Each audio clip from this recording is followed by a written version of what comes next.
ఇంటిలో భార్యాభర్తలు నిద్రపోతున్నారు. అర్ధరాత్రి వేళ ఒక దొంగ వారింటికి కన్నం వేయ ప్రారంభించాడు.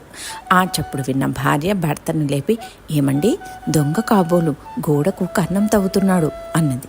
భర్త కన్నులు తెరవకుండానే, తెలుసు దొంగే కన్నం తవ్వేశాడు, అది దక్షిణం వైపు గోడకే" అని పడుకున్నాడు.